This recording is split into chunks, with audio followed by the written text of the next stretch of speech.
Dios y la vida nos ha unido en la amistad hace muchos años con Fray Rafael, con Roque, y hoy tenemos la oportunidad, para mí muy grata, de poder conversar y que esta conversación se escuche, se lea, pero sobre todo sea útil para hablar de dos grandes conceptos: el concepto de salud mental, tan en boga ahora, y el concepto siempre en boga, porque es parte de nuestra naturaleza, de espiritualidad.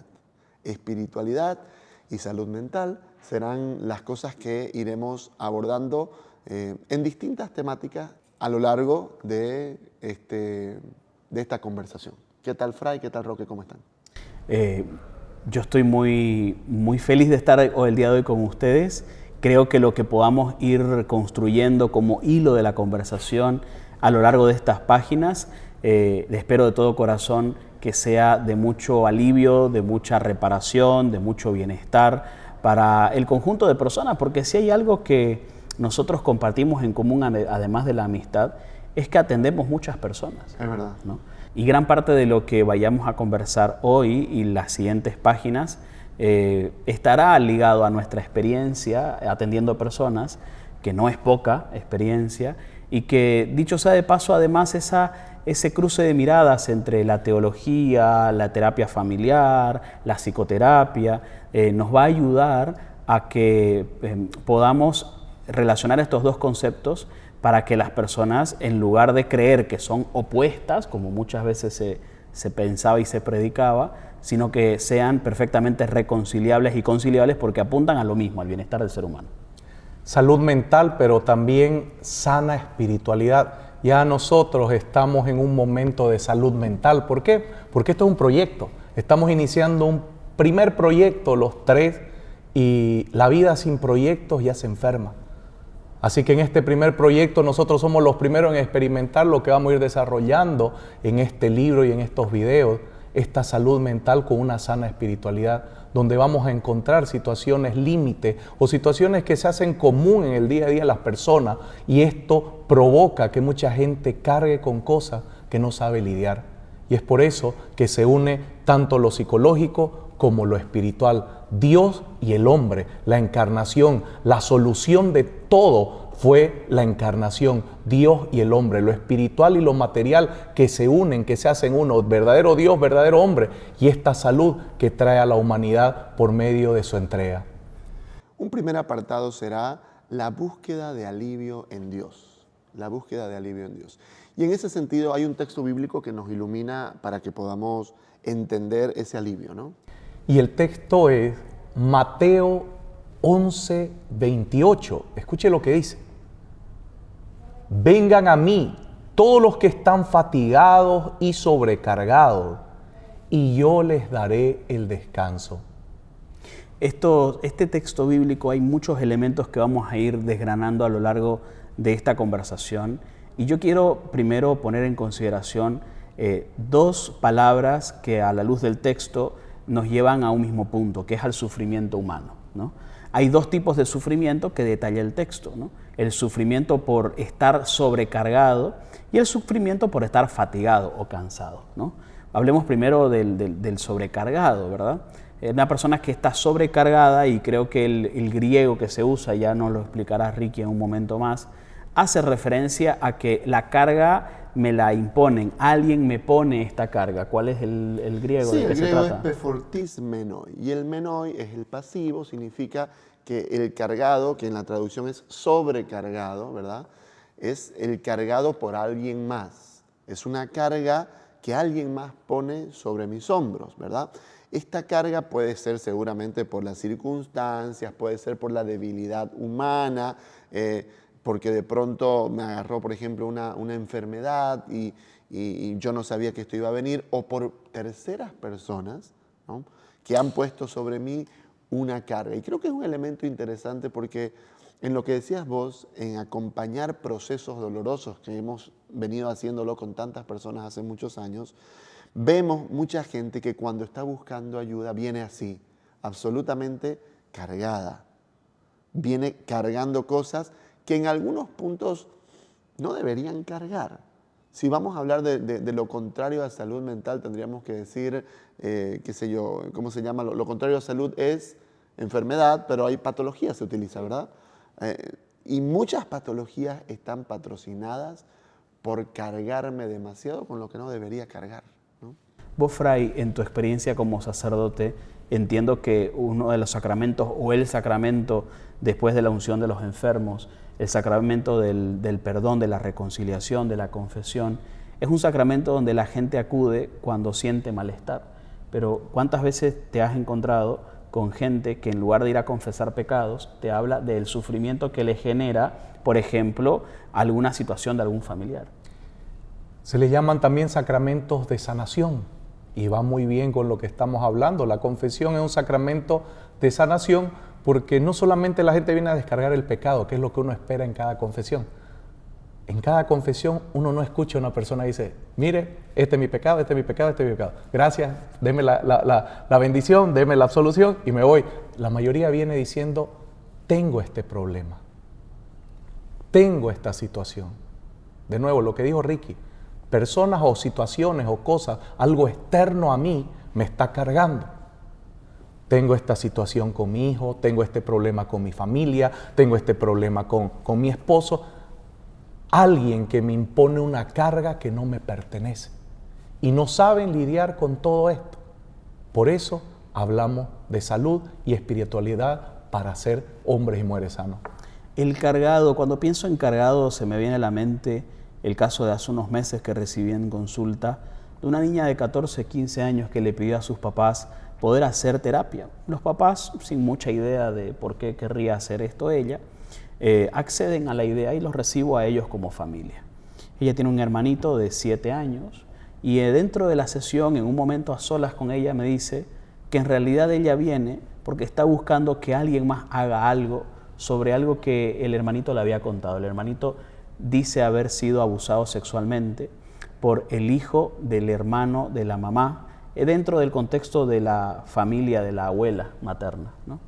Ella siente que ningún papá, ninguna mamá, incluso su papá y el mamá de este muchacho, han hecho demasiado al respecto y ella viene buscando que algún adulto más se haga cargo de esto porque siente que ningún adulto está dando la talla para poder reparar el daño que alguien más le había hecho a su hermano menor. Una niña de 14 años que debería estar pensando más en su vida, en sus cosas, está cargada por el sufrimiento ajeno de alguien que hizo sufrir a su hermano y ella está sufriendo por eso. Aquí vemos esto que acabamos de decir, esta carga externa, esta carga de un tercero, de una situación. Algo que tenemos que tomar muy en cuenta en todo lo que vamos a hablar es la responsabilidad. Jesucristo cuando viene y carga con nuestros pecados, carga con nuestra cruz, Jesucristo no viene a decir muy bien, yo te soluciono todo por arte de magia. Viene a decir, yo puedo ayudarte.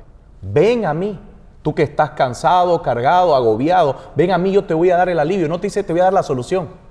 Te voy a dar el alivio para que tú seas responsable de tus actos.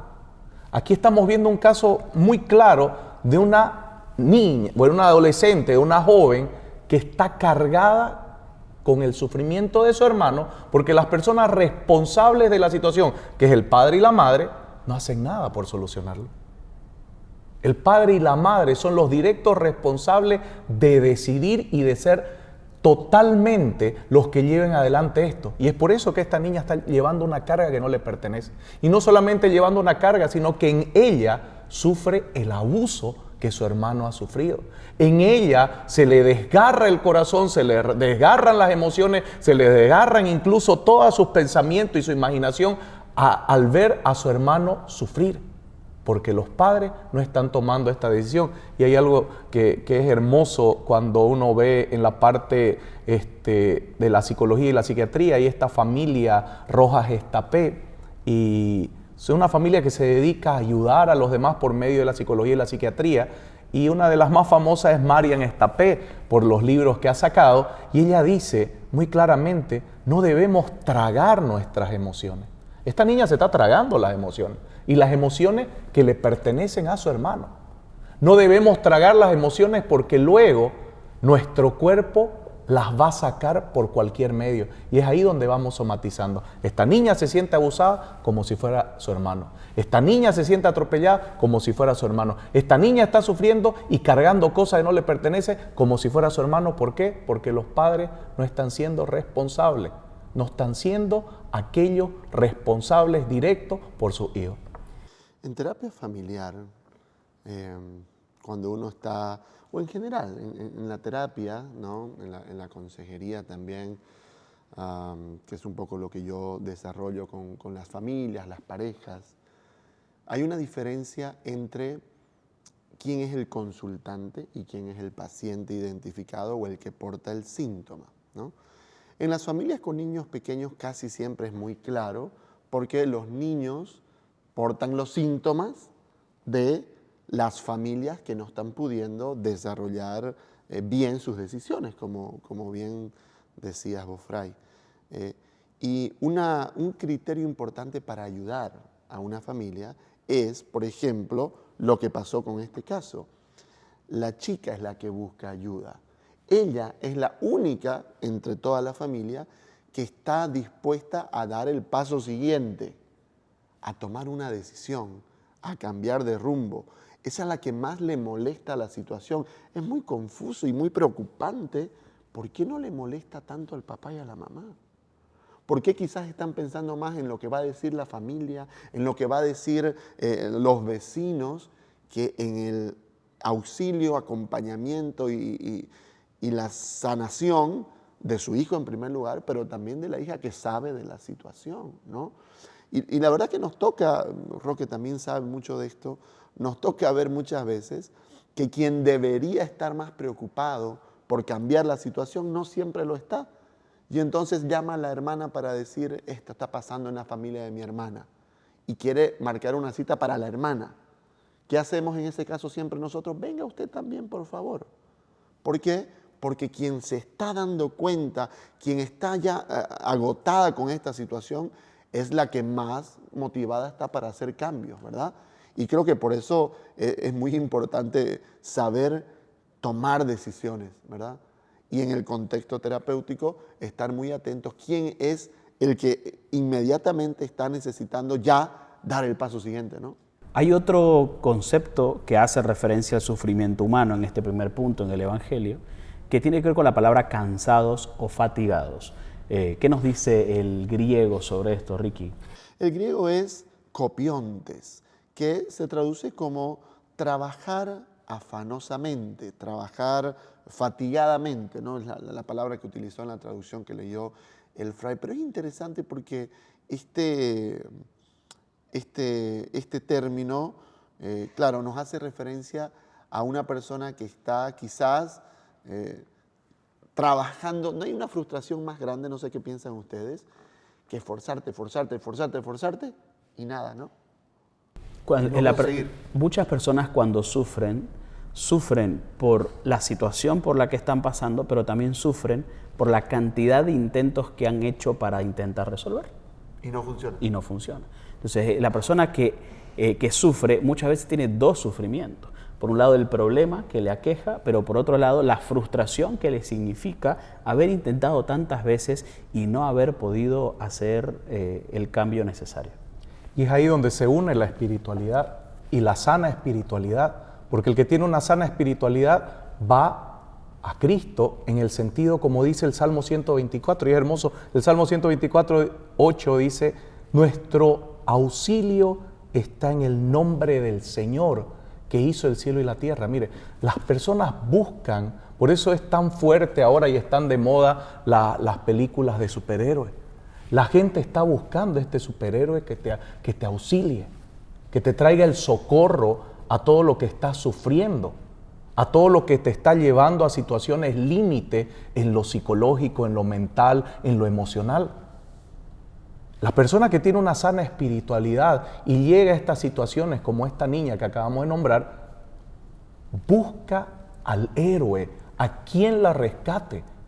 Y es ahí donde unirlo a la espiritualidad, esta persona encuentra un refugio, un descanso en el Señor después de haber hecho la prueba con su padre que no le dio una respuesta clara, después de haber hecho la prueba con su madre que no le dio una respuesta clara. Estoy seguro que incluso le reclamó a los familiares y los familiares tampoco le interesó la situación. Imagínese, se siente frustrada porque ha intentado calmar el dolor en ella por su hermano y el dolor de su hermano y no lo ha encontrado. Y por eso es que encuentra auxilio en la vida espiritual. Encuentra auxilio en el nombre del Señor cuando nosotros unimos nuestras enfermedades mentales, psicológicas, emocionales, cuando buscamos a Jesucristo. Y qué difícil es cuando las personas llegan a este punto en el que te dicen, no sé si te ha pasado a vos, Ricky, seguramente muchas veces, esto es lo último que intento, ¿no? De aquí no intento más, esto es lo último que hacemos para ver si vamos a estar juntos. El sufrimiento te lleva a ese extremo, a ese límite, a ese sentimiento abrumador de ya estar fastidiado de esto que estoy viviendo. Y a veces uno experimenta como terapeuta y seguramente como sacerdote también esta sensación de wow, todo depende de mí, ¿no? Todo depende de lo que yo le diga, de lo que yo haga, de lo que yo articule con esta terapia. Pero qué interesante para el mismo agente de salud o el mismo agente terapéutico y el mismo agente pastoral, de que Dios puede hacer muchas más cosas de lo que yo puedo hacer. Y yo descanso mucho en la idea de que yo no soy el que tiene la última palabra en la vida de las personas, ni en el sufrimiento que padecen, ni en las relaciones que tienen. Porque Dios puede muchísimo más de lo que yo puedo hacer. Y hay gente que me dice, Roque, ¿cómo haces para escuchar a tanta gente con tantos malestares, con tanto sufrimiento? Y algunas veces le digo, bueno, porque yo no soy su padre es otro. Dios es su padre. Y el Padre sabe mucho más de lo que yo puedo saber y quiere mucho más de lo que yo quiero que ellos estén bien. Y descanso en esa idea, y descansar en esa idea me permite a mí situarme en ese tipo de conversaciones sin tener la presión de que todo lo que yo haga va a depender del sufrimiento de esta persona.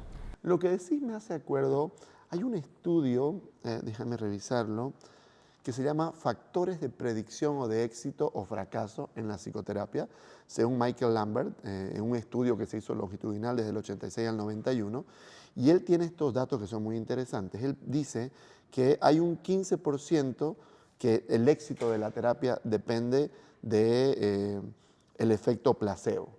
El efecto placebo es simplemente estamos mejor porque estamos buscando ayuda. El solo hecho de ir a terapia ya me hace predisponerme a estar mejor. Okay. Sí. El otro 15% son los factores técnicos del modelo psicoterapéutico, porque se ha comprobado que hay modelos psicoterapéuticos más indicados para ciertas dolencias psicopatológicas, ¿verdad? Un 30% es la relación que establece el terapeuta con el consultante, con la pareja, con la familia, con la persona. 30% depende qué tan buena, cercana y útil es la relación terapéutica, ¿no? Fíjate, interesante, porque el doble de importante conectar con la persona, que la persona se sienta bien a tu lado, generar un buen encuentro humano, que las técnicas que vayas a usar. Correcto. Las técnicas o todo lo que aprendes, porque muchos psicólogos y psiquiatras, lo que fuera, buscan técnicas. Quiero técnicas. Y las técnicas son el 15%. O se casan con el modelo. Si la gente estuviera tan interesada, si los profesionales estuvieran tan interesados en formarse de cómo generar un real encuentro humano que permita a las personas sentirse escuchadas y atendidas y contenidas, estaríamos apuntando al 30% de las razones por las cuales una persona desarrolla un cambio en su vida. Claro. ¿Cuánta gente tiene? Y esto, yo creo que si esto se hizo en los años 92, yo creo que al día de hoy ese debe ser un factor más alto todavía, porque a lo largo del tiempo las personas son cada vez más ocupadas, el mundo está cada vez más individualizado y la gente tiene cada vez menos lugares donde poder hablar lo que le pasa. Muchísima gente viene a consulta a decir, vengo acá y cuando converso con vos, siento que no puedo conversar esto con absolutamente nadie más. No hay nadie en mi vida con que yo pueda contar y hablar de la forma en la que hablo acá. Y eso, si bien es cierto, genera un alivio para la persona, también me preocupa, porque digo, nos estamos convirtiendo en una sociedad que cada vez menos sabe conversar con gente que le duele y que le pasan cosas. Claro, es muy típico el no llores, pero no porque quiero que estés aliviado, sino porque no sé qué hacer cuando lloras. Me siento tan incómodo cuando lloras que no sé qué hacer. Pero termino con lo más importante o el porcentaje mayor, que son los factores extraterapéuticos. El éxito de una terapia depende más de lo que va a pasar afuera que lo que va a pasar en ese espacio terapéutico. Y ahí, Fray, hay una mirada creyente de fe. ¿Qué porcentaje es el extraterapéutico? 40%. 40%. Y es muy normal que uno vea a las personas después de una semana, 10 días de haberlo visto, y te dicen estoy mejor, y uno quisiera engrandecer el ego y decir, claro, por lo que yo le dije, seguramente fue por el ejercicio que hicimos en el consultorio, y te dice, no, le cuento que empecé a salir con una chica. O fui a misa diaria. O empecé a orar más, o me confesé. O me invitaron a este grupo. Exacto, ¿no? Y por eso digo que hay una mirada creyente ahí que nos hace saber que realmente la terapia es 1 hora, a lo mucho a veces 1 hora y media, dentro de, por ejemplo, varios días, una semana, qué sé yo, que suele ser lo típico, pero la espiritualidad es algo que nos acompaña, o Dios más que la espiritualidad, nos acompaña a cada momento. Y esto, miren, estos son datos nuevos, los de Lamper. Ya la sociología decía que el ser humano es un ser social. La antropología decía que el ser humano es un ser comunitario. Esos son datos medios. Pero ya Cristo nos decía, ama a tu prójimo como a ti mismo. Por eso es que este 40% dentro de este estudio, que en la fe es el 100%, no estoy diciendo que las ciencias sean malas, pero a veces nosotros dejamos de lado ya un manual de vida que tiene respuestas importantes para nosotros, que es la mayor práctica espiritual que tenemos, que es la lectura de la Biblia. Dejamos mucho eso que puede sostenernos en situaciones límites, que son las que hemos estado hablando. Mire, esto del Lamper es importante, claro que es importante, tener estos porcentajes para que un terapeuta, alguien de la salud mental, lo sepa y lo entienda y lo comprenda, como decía Roque, porque uno se encierra en que yo soy bueno, yo lo hago bien, yo lo sé todo, yo soy muy formado. No, yo soy el profesional, no se metan conmigo. Claro, la gente toda se soluciona y a veces no es lo que hace el profesional. A veces hasta la secretaria que recibe bien a la gente le ayuda más que el profesional que lo atendió, y todo el mundo ya quiere llegar a su cita porque quiere encontrarse con esa secretaria que con una sonrisa te dice, ánimo, todo va a salir bien. Es un buen médico, hasta te habla del terapeuta que te va a atender y te da tanto ánimo solo a la entrada, y el que se siente premiado es el que está adentro, cuando la que lo levantó de la situación en que estaba es esa persona que lo recibe adentro. Otra de los ejemplos, y la tomo mucho de ejemplo porque no porque esté de moda, pero creo que es bueno conocer. Marian Rojas dice, es importante abrazar. Mire, es importante abrazar, y hay el testimonio no de ella, sino de otra periodista, de un periodista español que estuvo preso en Medio Oriente y que lo tuvieron mucho tiempo preso, y una de las cosas que hizo cuando lo sueltan, que podía haber perdido la vida, porque ustedes saben que son extremistas, cuando él sale y vuelve a España, la primera entrevista que le hacen, llega y abraza a todo el set y les da un abrazo muy fuerte, y él dice, desde que estoy libre, lo que más quiero hacer es abrazar, y lo voy a hacer con todas las personas que yo me encuentre.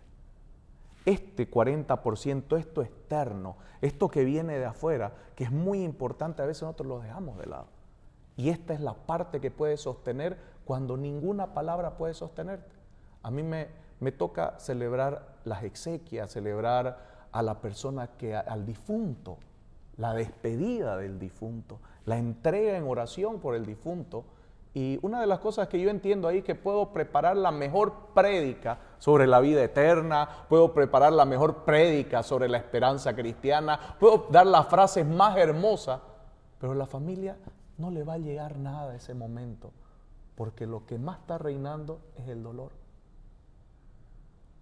Qué lindo es cuando las personas que acuden a terapia en búsqueda de alivio, además de encontrar alivio, también encuentran por parte de su terapeuta o de su agente terapéutico, encuentran un mejor y más sano y más hermoso concepto de sí mismo.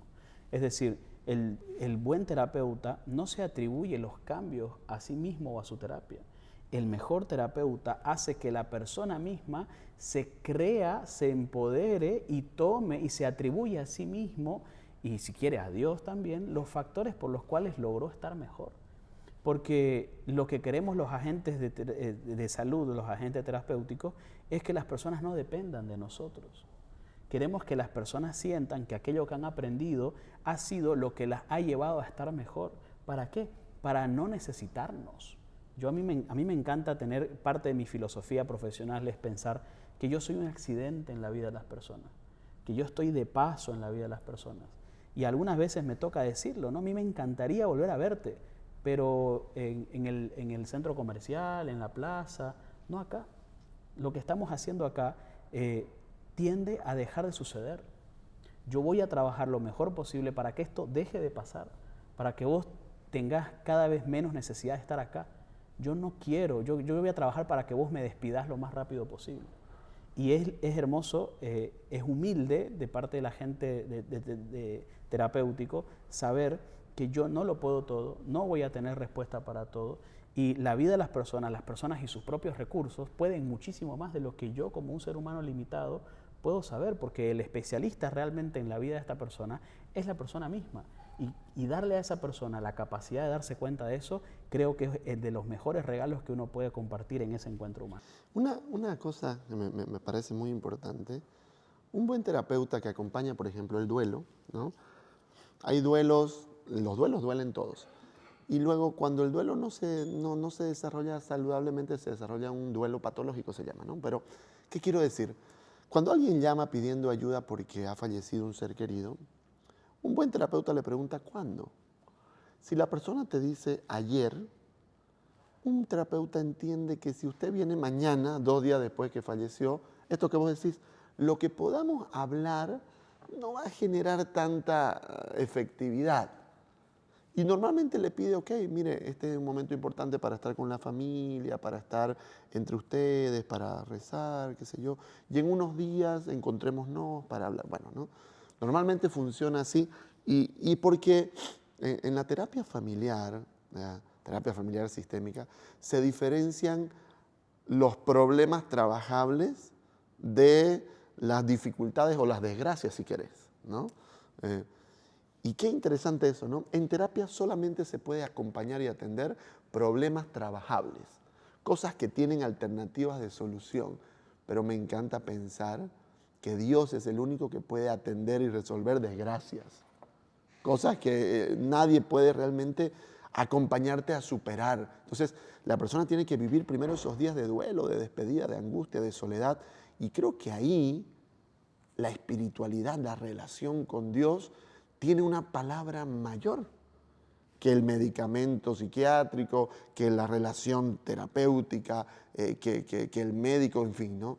Ese espacio en el que la gente llora solamente, pero delante de un alguien. Es como esta interpretación que se hace de Jesús en la cruz diciendo, Dios mío, ¿por qué me has abandonado? En la traducción original que va más, ¿a qué me has abandonado? Y el Dios mío, eso, a mí me encanta pensar, ¿no?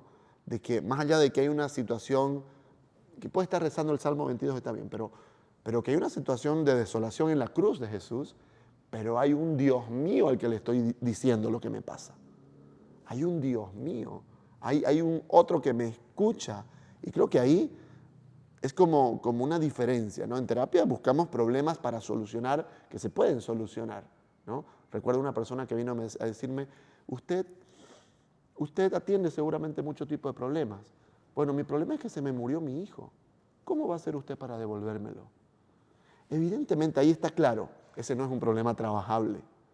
Obviamente hay que ayudar a esta persona para que entienda que el problema no es la muerte o la muerte del hijo, sino es la vida. Ahora, ¿cómo yo voy a vivir después de que se murió mi hijo? Y ahí se lo puede encaminar a un problema trabajable.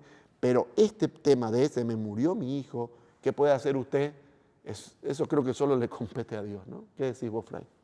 A mí me gusta el versículo que has dado cuando le reclama al Padre. El Padre no le responde.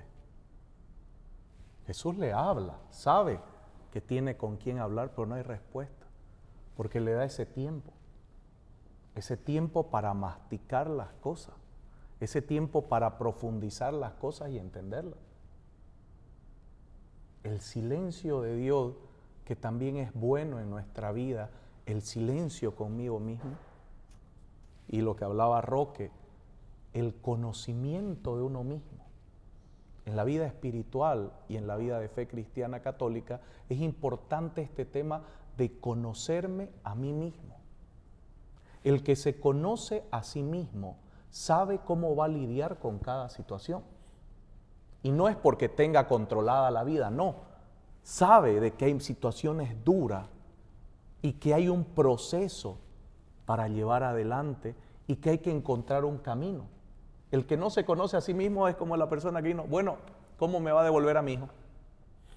O sea, eso es egoísmo puro. Es una persona que no ha entrado a conocerse y a luchar consigo mismo, porque a veces el peor enemigo soy yo, el peor enemigo de mi vida soy yo. Eso es egoísmo puro. Y hoy se está manejando mucho y me gusta, iba a haber una ponencia en Argentina sobre el no yo. ¿Qué es el no yo? El ego. Porque el ego sano es el supraego, o sea, algo que te hace mejor persona. Pero el egoísmo es el no yo, es la destrucción del yo. Y esa es una persona que se está destruyendo. A ver, vine, usted es un terapeuta, devuélvame a mi hijo. Esa es una persona egoísta, que no ha estado en su silencio y que no se conoce a sí mismo. Y que lo único que está viendo es lo que ella quiere. Si las personas se dieran cuenta de estos reclamos, se darían cuenta que solo reclaman por puro egoísmo, que lo que quieren ellos.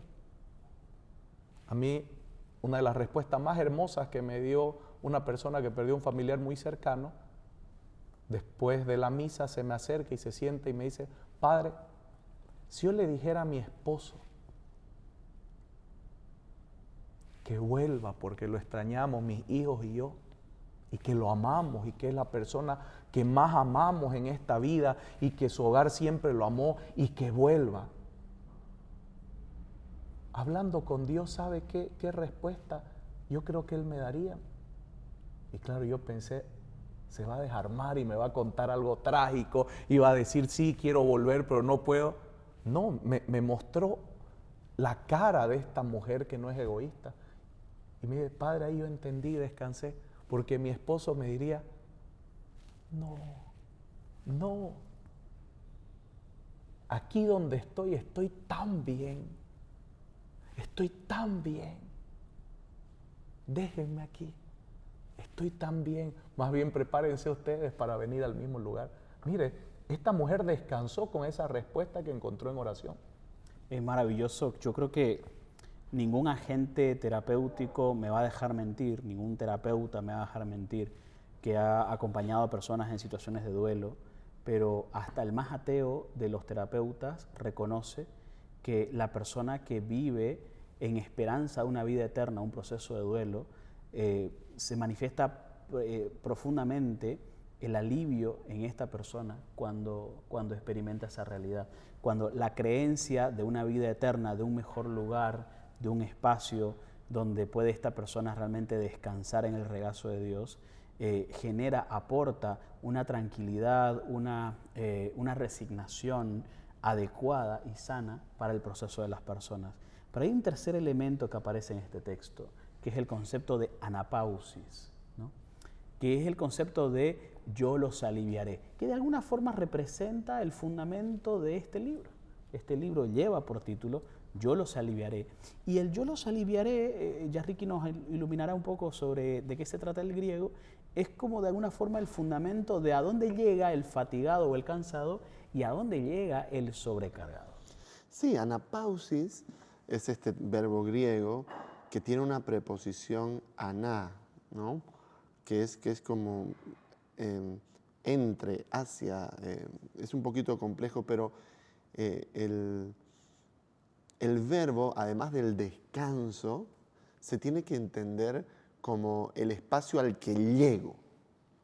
Es llegar como a destino, como a la meta, ¿no? Es por eso que este descanso tiene que ver con la primera parte del versículo, de vengan a mí, les daré descanso. Pero ese descanso es no solamente el alivio, no solo es el alivio, sino es el llegar hacia el lugar, o en este caso la persona, que me da el alivio. es llegar a la meta. Tiene ese sentido el verbo anapauso. A mí me encanta eso porque hace referencia a ya no busquen más, ¿no? Es como, o se acabó la búsqueda, encontraron lo que estaban buscando. Este es el lugar de todas sus búsquedas, terminan acá, todas sus búsquedas y todas sus desesperaciones, porque, Fray, la gente se desespera por buscar alivio. Y yo digo, creo que hay una ética incluso en el sufrimiento que uno tiene que tener como persona. Si bien es cierto, el sufrimiento hace que uno no tenga su raciocinio adecuado para tomar buenas decisiones, pero también es verdad que la gente se desespera buscando muchas cosas, inclusive atentando contra sus propios principios y valores, porque el dolor es tan fuerte que pareciera que los valores ya no son tan importantes. Yo no sé si usted ha visto eso en su práctica. Es el mal concepto de sufrimiento. Por ejemplo, yo les diría a ustedes, ¿es bueno agotarse? Claro. ¿Es bueno agobiarse? Claro. ¿Es bueno frustrarse? ¿Es bueno sufrir? Claro. Y la gente que va a escuchar o va a leer esto va a decir, no, a mí no me gusta sufrir. A mí no me gusta cansarme, a mí no me gusta agotarme. Claro, la gente piensa que somos robots o que somos superhéroes, o también el mal concepto de sufrir, de estar agotado, como que yo solo quiero placer en mi vida. Yo quiero sentir placer, yo no quiero sentir sufrimiento. La vida es para vivirla, la vida loca, hay que pasarla bien, porque solo tenemos una vida. Y después esto que dicen que solo tenemos una vida, luego andan hablando de la reencarnación, ¿no? Así que uno al final no sabe qué quieren hablar esta gente, pero es por estos malos conceptos. Y estos malos conceptos vienen, de nuevo, por la irresponsabilidad de sus progenitores, que en su momento no han sido responsables de enseñarles lo que es la vida. Y por eso es que cuando pasan situaciones límite tampoco son responsables de ayudarlos a salir de esas situaciones límite. Y ahí llegamos a esta frase, deja de llorar. O sea, deja de llorar no es te quiero ayudar, me molesta que llores, sos una carga para mí mientras lloras. Oiga, yo he visto hijos que no quieren estar en su casa porque ven a su madre llorando todo el tiempo. Y la madre dice, soy una carga, mejor morir, ¿para qué vivir si soy una carga para mis hijos? Por estos malos conceptos del sufrimiento.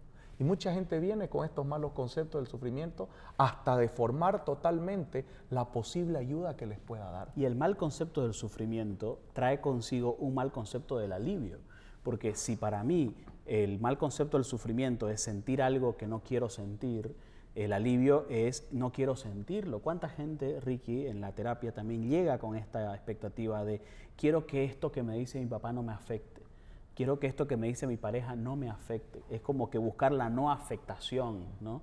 Quiero como permanecer con calmante, una especie de calmante emocional que haga que las palabras me resbalen, que las cosas no me lleguen, que yo no sienta nunca dolor. Y por eso está después el mal concepto del alivio. El mal concepto del alivio es ya no sentir esto.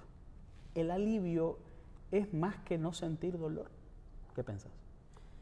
Claro, por eso creo que la anapausis es el sentido del dolor, ¿no? Sentir. El sentido. Exacto. Más que se acabó el dolor, es el sentido del dolor. Por eso el ana, ese entre el dolor y el fin del dolor.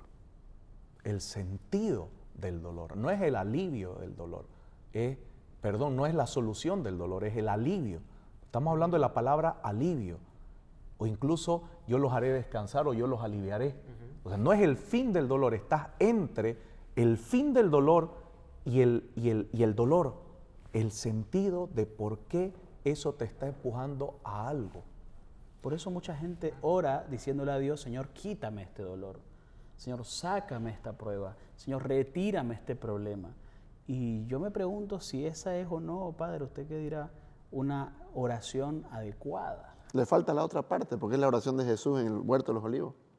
Es la parte terrible. Es la primera parte. Es la parte terrible. De mí este cáliz, porque ¿no? Jesús dice, si es posible, mire de sabia que es esta situación dentro. Por eso es que ahora que andan negando mucho a Jesús, la Biblia y las Escrituras, hay tanta sabiduría que no hay cómo negar que esto es divino. ¿Quién en tantos años de terapia te ha enseñado esto de decir, si es posible, quita de mí este cáliz. No dice, quítamelo porque no lo voy a aguantar, o quítamelo como la gente que anda irritada, quítamelo porque ya no sé qué hacer, quítamelo porque ya no... O sea, si es posible, pero si no, que se haga tu voluntad. Esto es importante. El pedir que te quiten algo sin que tú hayas aprendido de ese algo, es como entonces, bueno, me caso, ay, no, ya no me gustó mucho, quítamelo. Tuve este hijo, ay, ya no lo aguanto, porque ya está travieso, cuando era bebé y estaba ahí quietito, estaba bien, ahora quítamelo. Y por eso ahora llegamos hasta los temas del aborto. Ay, estaba bien, era placer con mi pareja, pero ahora que me embaracé, quítamelo.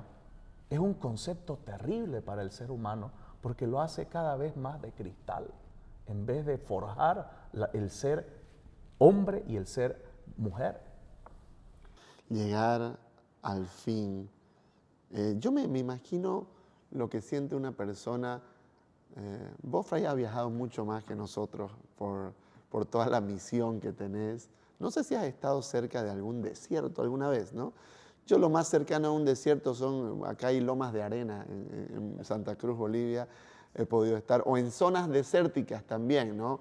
En zonas desérticas, por ejemplo, estuve alguna vez en California, ¿no? Pero el desierto, por ejemplo, estos desiertos de Medio Oriente, ¿no? Y de donde también está cercano la vida de Jesús, yo me imagino la gente que ha pasado días en el desierto y se le está acabando el agua o se le acabó, y logra ver al final la ciudad o el lugar donde tiene que llegar, o el oasis, ¿no? de donde hay agua. Y creo que me parece que eso es lo que experimenta el alivio. He venido cansado, he venido ya sin fuerza, ya no tengo recursos, se me acabó el agua, sediento, y llego. Pensé que no llegaba, pero llegué.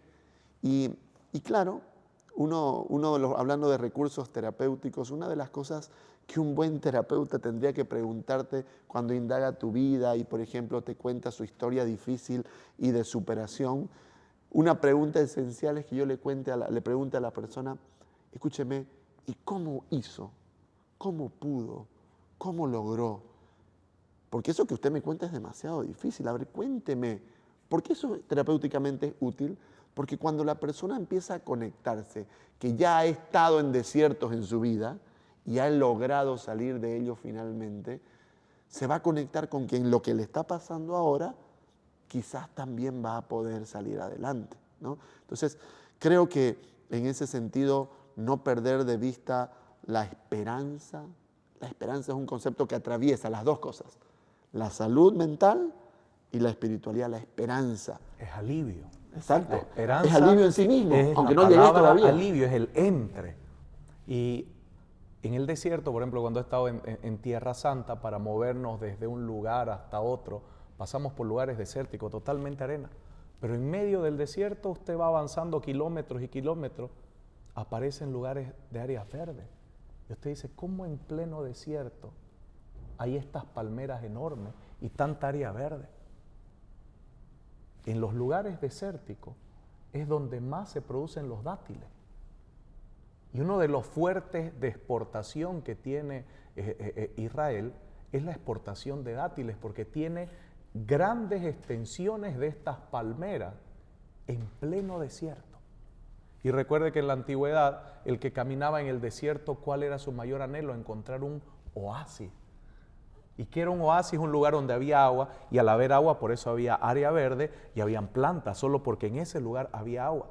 Pero ¿de qué te servía llegar a un lugar de agua si no sabías administrar el agua? Mucha gente busca su oasis en una droga para calmarse.